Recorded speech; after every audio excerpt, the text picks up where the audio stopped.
tournament. If there is one thing the pandemic has taught me, it's how to wash your hands. If there is one thing online school has taught me, it's that pants don't have to match what you're wearing on top. But if there's one thing quarantine has taught me overall, it's that you have to have good games on your phone. Among other things, of course. Focusing on those games, though, it really is important to have good entertainment in case you suddenly need to be at home all day. Every day. You might be like me and have spent roughly 90% of lockdown playing Among Us. If you actually managed to be productive during lockdown and haven't heard of it, the game takes place in space. You are assigned a role on a ship, either a crewmate or an imposter. The crewmates must do their tasks around the ship while trying to figure out who the imposter is and vote them out. The imposter must sabotage and kill everyone before the crewmates can succeed. And that is how they win.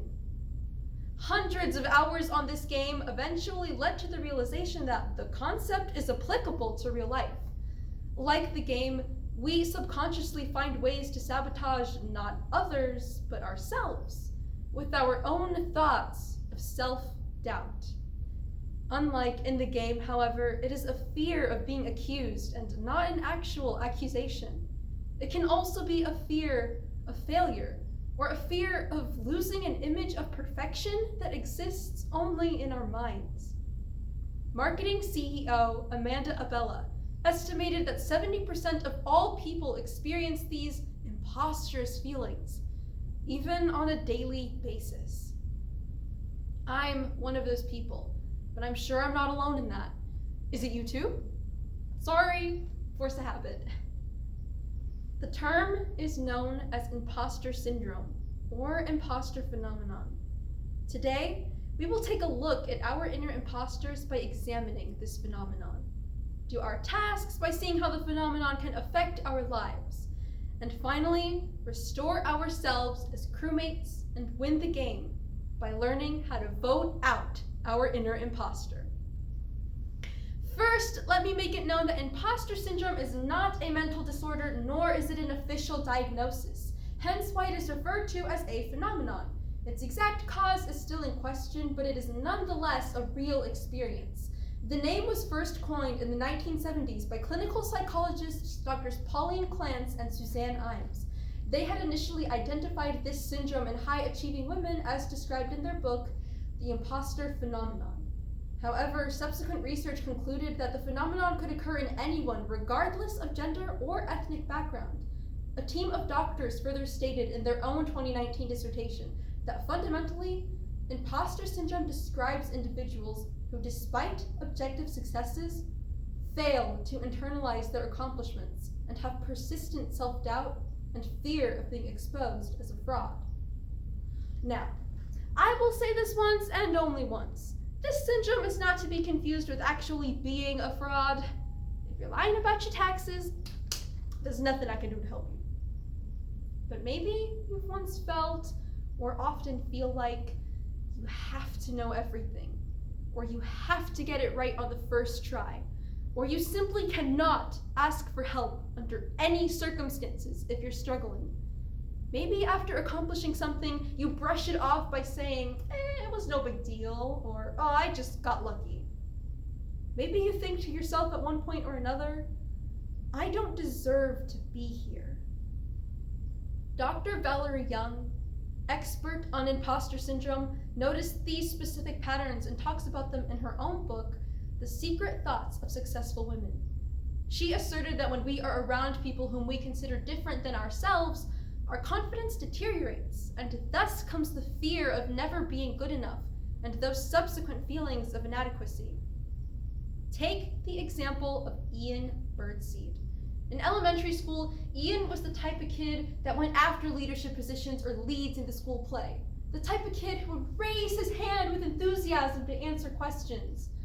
When middle school came around, he began internalizing the idea that he needed to always be as perfect as he was when he was little. He came to avoid any situation in which he might not be the best, and his hand would no longer raise. Soon it was college. He had a full academic scholarship to UC Irvine, but in spite of his achievements, or the fact that he graduated with top grades and a degree in computer science, he was afraid to go out for jobs out of fear that he would get laughed at and finally be exposed as the fraud that he wasn't. I can relate to Ian. This last year, I was invited to be part of my school's National Honor Society. I was honored to be a part of it, until I became terrified to get kicked out of it. It didn't take that long for me to notice not many other people there had a background similar to mine. I considered myself to be different, and that I was only there because I just got lucky. With every new achievement, it became less and less of a big deal, and I, like Ian, began comparing myself to others with the mindset that I would just never be good enough. Yeah, over the last 2 years, I learned many important lessons, like washing my hands, wearing whatever I want. Thumb cramps are a real thing.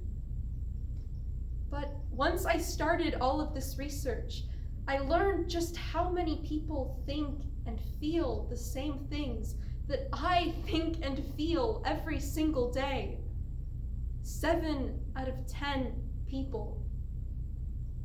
When Ian talked about overcoming, he said that simply knowing that others experienced that same thing somehow makes it more manageable. He began to overcome his imposter syndrome when he learned that he wasn't alone. We must learn that we are not alone. Gil Corkindale wrote for the Harvard Business Review in 2008, "Awareness is the first step to change." Every doctor, expert, or journalist has agreed at one point or another on this very fact. Awareness is the first step to change. Here's what else they agree on. Imposter syndrome, it isn't a flaw. These feelings are valid. No, these feelings don't really go away permanently, but there are ways to deal with them and accomplish things in spite of them. In her book, Big Magic, Elizabeth Gilbert explains how she came to manage her own imposter syndrome. In 3 steps, she befriended, refocused, and listed. First, she befriended the imposter syndrome by, get this, talking about it. A self-reflection or conversation with someone you trust can be a great way to get a better hold of these fears. Even if the imposter syndrome has to do with friends and not at school or work, talk to your friends. Being vulnerable about your feelings is rewarding. Next, she recommended turning focus from yourself to someone else. Of course, we all deserve to put ourselves first. But when those imposterous feelings come around, she recommended shifting your attention to other people. After all, 7 out of 10 people experience imposter syndrome. So if you yourself are not affected by the phenomenon, it's likely that someone you know is. In other words, don't tear people down. Build them up. Lastly, she recommended taking note of your achievements. Keep in mind that achievements come in all shapes and sizes. Maybe it's getting a new job, or maybe it's getting the courage to finally tell the waiter you didn't want ketchup on the side. Or maybe it's getting out of bed in the morning. Even a smile in the mirror can encourage the mind to go from, I don't deserve to be here, to, I am ready for this. And it's completely okay to feel proud of yourself. But there is a huge difference between saying, I am proud of myself, and saying, I am so much better than everyone else. But if you need to hear it from someone before you're ready to say it to yourself, I'll say it now because I truly mean it. I am proud of you.